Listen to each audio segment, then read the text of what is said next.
Hello everyone, welcome to MBA Pathshala's YouTube channel. So guys, today's session is going to be on the art of article reading. और मुझे ऐसा लगता है कि ये एक ऐसा टॉपिक है जो कई लोगों के माइंड पे रहता है बिकॉज हर जगह यही सजेशन मिलता है कि रीडिंग करनी है, लेकिन समझ में नहीं आता रीडिंग करनी कैसे है और आर्टिकल्स को पढ़ने का सही तरीका क्या होना चाहिए। ठीक है, अब यहाँ पे ये क्वेश्चन तो बिल्कुल भी नहीं है कि आर्टिकल्स पढ़ने चाहिए कि नहीं पढ़ने चाहिए। ये चीज़ तो मोर और लेस डिसाइडेड है दैट अगर मेरे को कोई भी कॉम्पिटिटिव एग्जाम देना है एंड स्पेसिफिकली अगर कैट देना है तो रीडिंग स्किल्स मेरी अच्छी होना बहुत ज़रूरी है, राइट।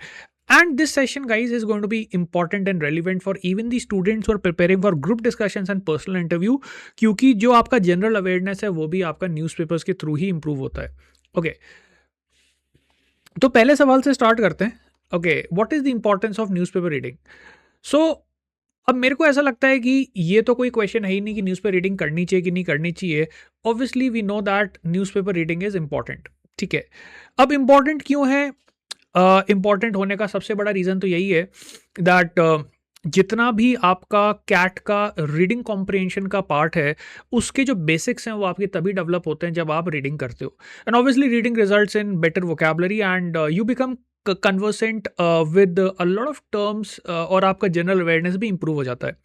अब यार मैं यहाँ पे आपको अगर है ना बहुत स्पेसिफिकली बताऊँ तो आपको एक चीज़ इंश्योर करनी है कि जब भी आप रीडिंग स्टार्ट करते हो तो बहुत डेफिनेट टारगेट रखो, क्योंकि रीडिंग के साथ प्रॉब्लम ये है कि अगर आपने इसको वेल डिफाइन नहीं किया तो बहुत जल्दी आपका जो इसमें कह सकते हो रिजल्ट है, ठीक है, वो डिसिपेट हो जाएगा। मतलब आपको पता भी नहीं चलेगा कि आप टाइम कहाँ वेस्ट कर रहे हो और एक्चुअली आप करना क्या चाह रहे हो, right. So it's very very important that you are very specific कि आप डेली बेसिस पे कितने आर्टिकल्स पढ़ रहे हो, कौन सा जॉनरा आप इस पॉइंट ऑफ टाइम पे टारगेट कर रहे हो और किस तरह की नॉलेज आपने एक्वायर की है। ठीक है, तो you have to be very very specific. पहले ही दिन आपको एक चीज़ करनी है कि आपको एक स्पेसिफिक कॉपी बनानी है, एक बुकलेट बनानी है जहाँ पे आप स्पेसिफिकली एंट्री कर रहे हो कि आज मैंने ये न्यूज़पेपर पढ़ा, इसमें 3 आर्टिकल्स पढ़े, this was what the article was all about. Okay, now 2-3 things. पहली चीज, आपको रीडिंग करते टाइम एक रिकॉर्ड रखना है कि मैंने इस आर्टिकल से क्या सीखा, so that would give you some knowledge base as to your group discussions, personal interviews. ठीक है, और ये जो चीज़ है ना ये काफ़ी इजी है और काफ़ी इंटरेस्टिंग है। ठीक है, मैं इसकी बात करूंगा आगे। कॉम्प्रिहेंशन स्किल्स, ऑब्वियसली रीडिंग आप कर रहे हो तो आप कॉम्प्रिहेंशन स्किल्स को इंप्रूव कर रहे हो। स्पेसिफिकली आप ये भी इंप्रूव कर रहे हो कि कौन कौन से एरियाज में मेरी मास्टरी आ रही है।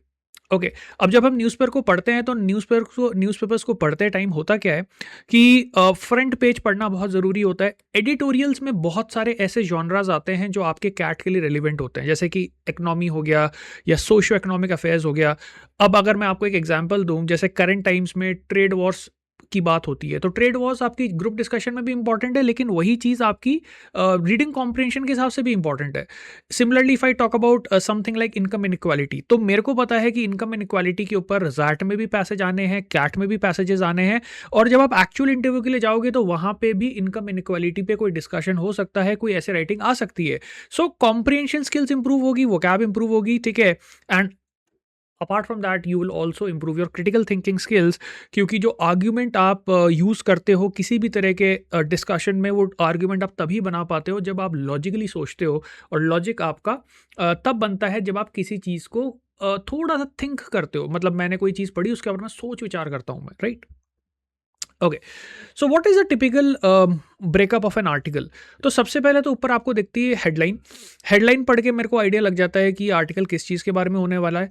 ओपनिंग पैराग्राफ को पढ़ के मेरे को आइडिया लग जाता है कि this topic is going to target which specific zone और which specific area of interest. तो अगर मैं कहूँ कि भाई आर्टिकल मेरा चाइना इंडिया रिलेशंस के बारे में, तो मेरे को पता चल जाता है कि आर्टिकल की स्कोप क्या रहने वाली है। बॉडी के अंदर मेरे को इन्फो मिलती है। ठीक है, यहाँ पे मैं थोड़ा फास्ट पढ़ता हूँ। कंक्लूजन को मैं थोड़ा ध्यान से पढ़ता हूँ, क्योंकि कंक्लूजन के अंदर आपको ये पता चलता है कि ऑथर ने कहाँ पे आके इस पूरी चीज़ को समराइज किया, ठीक है, एंड किया। यहाँ पे मैं एक चीज़ सजेस्ट करता हूँ कि जब भी आप कंक्लूड करते हो ना आर्टिकल को, ठीक है, लेट्स से 7 मिनट्स में आपने आर्टिकल रीड किया, 7 मिनट्स में आपने पूरा आर्टिकल रीड कर लिया और कंक्लूजन तक आप पहुँच गए, तो आप कम से कम 3 मिनट्स लो और उस पूरे आर्टिकल की समरी अपने वर्ड्स में लिखने की कोशिश करो। अगर आपको स्टार्टिंग में ज़्यादा टाइम भी लगता है तो भी कोई दिक्कत नहीं है, बट इस पार्ट को स्किप मत करना, because it's very very important कि जो भी चीज़ आपने पढ़ी आप उसको अपने शब्दों में समराइज करके आप अपनी कॉपी में नोट डाउन करो। वो इसलिए क्योंकि अदरवाइज क्या होगा कि अगर आप समराइज नहीं कर रहे तो आप आर्टिकल पढ़ते जाओगे लेकिन आपको पता ही नहीं चलेगा कि मैं कर क्या रहा हूँ। बहुत बार ऐसा होगा कि अगर आपने समराइज किए बिना अपनी कॉपी में आर्टिकल रीडिंग आपने 15-20 डेज तक स्टार्ट रखी, तो आपको रियलाइज होगा कि मैंने 15-20 डेज में पूरा टाइम वेस्ट कर दिया, मुझे तो कुछ याद नहीं है। And this happens, right? Okay, so the steps, if I talk about, okay, these are the four key steps that you should focus on. The very first step is skimming. अब skimming का मतलब होता है कि मैं article को एक बार overview लेता हूँ, फर्स्ट पैराग्राफ देखता हूँ, टाइटल देखता हूँ, थोड़ा सा स्कोप का आइडिया लगाता हूँ और मैं अपने आप से पूछता हूँ कि इस टॉपिक के बारे में मुझे थोड़ा बहुत आइडिया है क्या। ठीक है, फॉर एग्जांपल अगर मैंने इंडिया चाइना रिलेशंस के बारे में कोई आर्टिकल देखा तो मेरे को थोड़ा बहुत आइडिया है कि हाँ यार, ताइवान को लेके थोड़ा इशू चल रहा है, इंडिया इस पॉइंट ऑफ टाइम पे चाइना की साइड पे थोड़ा ज़्यादा बेंट हो रहा है क्योंकि चाइना के साथ हम थोड़े से बेटर रिलेशंस करना चाह रहे हैं, ट्रेड को लेके भी हम थोड़ा सा लीनियंट हो गए हैं, बॉर्डर इश्यूज़ के सेंस में देखा जाए तो चाइना के साथ हमारे बॉर्डर इश्यूज हम लोग सेटल करना चाह रहे हैं, तो मेरे को थोड़ा आइडिया है इस टॉपिक के बारे में ना।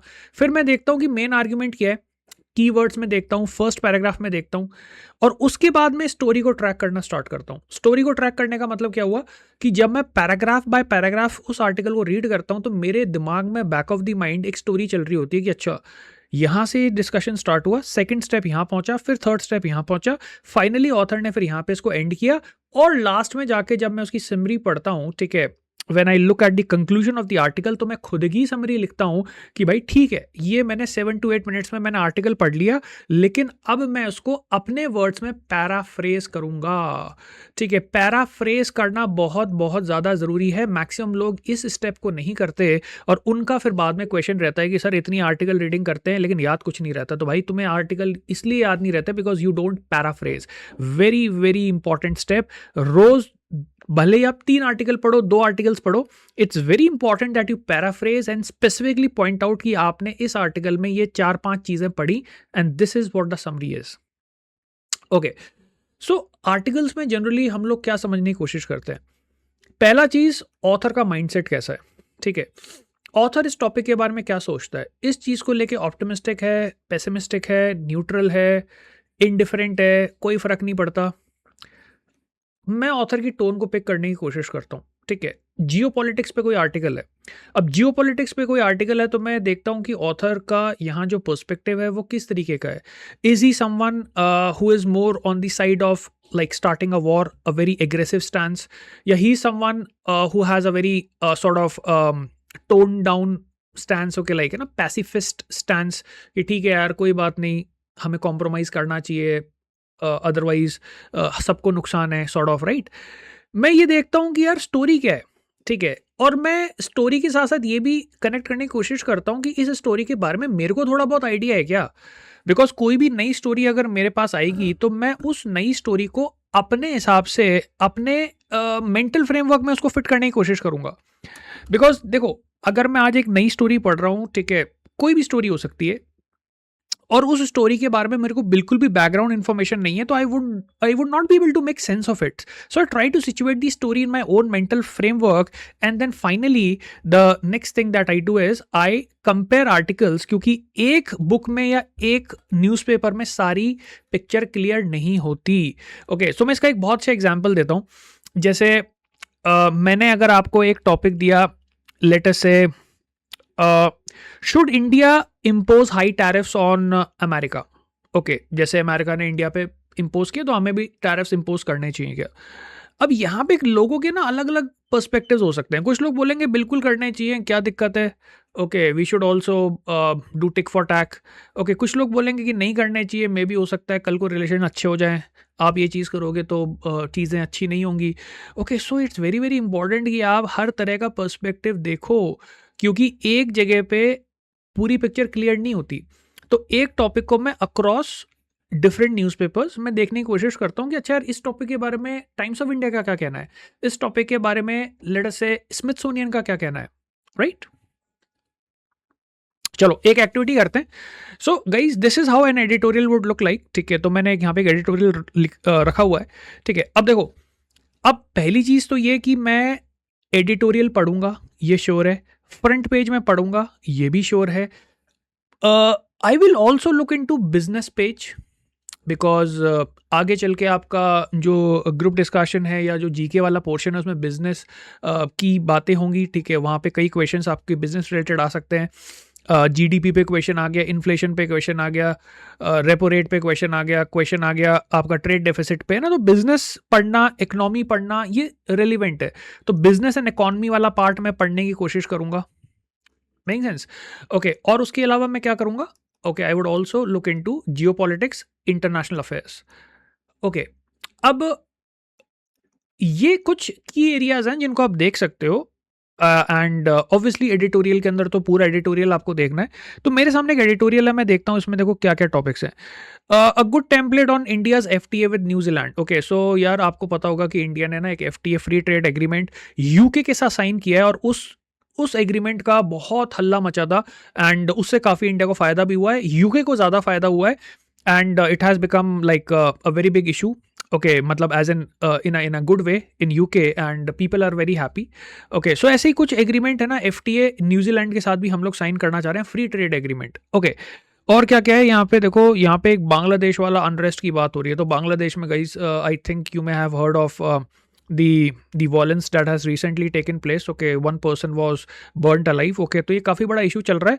ये भी एक ऐसा टॉपिक है जिसके ऊपर मैं रीडिंग कर सकता हूँ, इस पर भी काफ़ी सारे विचार आ सकते हैं, and this is a relevant topic for group discussion and personal interview as well. Okay, then you have electoral rolls के ऊपर, ठीक है। देन यू हैव विंटर के ऊपर, winter session of parliament, child trafficking. Okay, हाँ, ये एक अच्छा टॉपिक लग रहा है, beyond the optics, Indian diplomacy the global order. Now why this is a relevant topic? Because Indian diplomacy, India कैसे अपने आप को कंडक्ट करता है इंटरनेशनल स्टेज पे, ये एक बहुत बहुत रेलिवेंट डिस्कशन है, ठीक है। ये इस चीज़ का आपको रेलिवेंस लॉन्ग टर्म के अंदर भी आपको मिलेगा, plus this is a relevant topic for your group discussions, and it would obviously improve your knowledge base as well. तो इसको देखा जाए, beyond the optics on Indian diplomacy the global order. तो भाई देखते हैं क्या बात हो रही है। Okay, on Indian diplomacy, the global order. Prime Minister Narendra Modi's three-nation tour to Jordan, Ethiopia, and Oman last week has some common and connecting threads. The visit was primarily an attempt to draw closer bilateral ties with each country in a world that is turning increasingly transactional. Okay, so Prime Minister Narendra Modi ने अभी ये 3 countries की यात्रा की, ठीक है, Jordan, Ethiopia और Oman, जो कि सुनने में छोटे कंट्रीज लगते हैं, लेकिन इनका भी बड़ा रेलिवेंस है। यहाँ पे मुद्दा ये है कि हम लोग अपने आप को बायलैटरल टाइज हम लोग कल्टीवेट करना चाह रहे हैं इन कंट्रीज के साथ, और एक ऐसी दुनिया में जहाँ पे चीज़ें ट्रांजैक्शनल हो गई हैं। ओके, फायदा नुकसान देखते हैं हम। ओके, फायदा नुकसान, ठीक है, ट्रांजैक्शनल हो गई हैं। Beyond that however all 3 countries belong to global south that India seek leadership of, and each is an important development partner in the respective regions. Okay, अब एक चीज नोटिस करना, इंडिया अपने लेवल पे जो छोटे कंट्रीज हैं उनके अंदर एक लीडरशिप पोजीशन लेना चाह रहा है, ठीक है। कंट्री चाहे श्रीलंका हो, चाहे भूटान हो, ओके, ये कंट्रीज ऐसे हैं जो इंडिया की लीड ले सकते हैं, and like we can actually get something out of it. Mister Modi talks with Oman sultan Haitham bin Tariq saw the signing of Cooperation Economic Partnership Agreement (CEPA). Oman India trade has doubled to $10 billion in recent years. CEPA is expected to smooth the path for free trade agreement talks between Indian Gulf Cooperation Council. अब यहाँ पे एक चीज notice करना, आप एक pattern notice करोगे अगर आप थोड़ा सा रीडिंग करते हो कि यार ये फ्री ट्रेड एग्रीमेंट को साइन करने का एक ट्रेंड चला है। ओके, फ्री ट्रेड एग्रीमेंट हम लोगों ने यूके के साथ साइन किया, फ्री ट्रेड एग्रीमेंट हम लोग न्यूजीलैंड के साथ साइन करना चाह रहे हैं, ठीक है। ओके, और फ्री ट्रेड एग्रीमेंट हम लोग साइन करना चाह रहे हैं ओमान के साथ, और ओमान के साथ हमारी $10 बिलियन की बिजनेस हो रही है, ठीक है। दैट मीन्स जो टोटल ट्रेड है, ओके, अब टोटल ट्रेड $10 बिलियन का हालांकि बहुत बड़ा नहीं है, लेकिन it has a lot of potential, right? Okay, so I know कि what is this discussion all about? The discussion is about developing good relationship with these 3 countries, Jordan, Ethiopia and Oman. अब मैं यहाँ पे देखूंगा कि इस topic में और relevant मुझे क्या मिल सकता है। Okay, देखिए, Mr. Modi's visit to Addis Ababa saw the launch of strategic partnership in the meet with Ethiopian Prime Minister Abiy Ahmed Ali. The talks were strengthening trade and knowledge, the technology exchanges, the discussions also key in terms of scheduling the much delayed Africa India Summit to be held in India. देखो, अब यहाँ पे ये important है, Africa India summit India में होने की planning चल रही है। Ethiopia is not just the headquarter of African Union, it is a new member of BRICS and India taking the chairmanship in 2026। Okay, so यार ब्रिक्स की chairmanship India के पास 2026 के अंदर आने वाली है। किसके साथ? इथोपिया के साथ। Okay, so this is something interesting. Ethiopia is not just the headquarter of African union, African union का हेडक्वार्टर है इथोपिया, और उसके साथ साथ new member of BRICS. Okay, very interesting, right? And may be हो सकता है शायद इंडिया इसलिए ही उनके साथ थोड़े से ट्रेड पार्टनरशिप्स डेवलप करना चाह रहा है। सो अब यहाँ पे देखो, मेरे को ये समझ में आ गया, ओके, मोटा मोटा broadly speaking, that India is trying to develop trade partnership, India is also looking at the BRICS relationship part, and we are also looking forward to signing free trade agreement with countries like Oman. Okay, बहुत है इतना, ठीक है, आप अपना एक summary यहाँ पे लिख सकते हो, ठीक है। अब यार नेक्स्ट टॉपिक लेते हैं। China probably seeks to capitalise on the decrease tension along LAC to stabilise ties with India, US report. Okay, अब देखो यहाँ पे टाइटल को पढ़ के ना मेरे को थोड़ा सा आइडिया लग गया कि क्या होने वाला है। चाइना और इंडिया के बीच में हमेशा से टेंशन चलती है, थोड़ा टेंशन कम हो रहा है। क्यों कम हो रहा है? क्योंकि कहीं ना कहीं पे हमारा यूएस के साथ थोड़ा सा टेंशन हो गया है, और एटलीस्ट इंडिया चाह रहा है कि यार चाइना के साथ तो चीज़ें स्टेबलाइज हो, ठीक है। India probably remain sceptical of China's actions and motives, continued mutual distrust and other irritants almost certainly limit the bilateral relationship, the report added.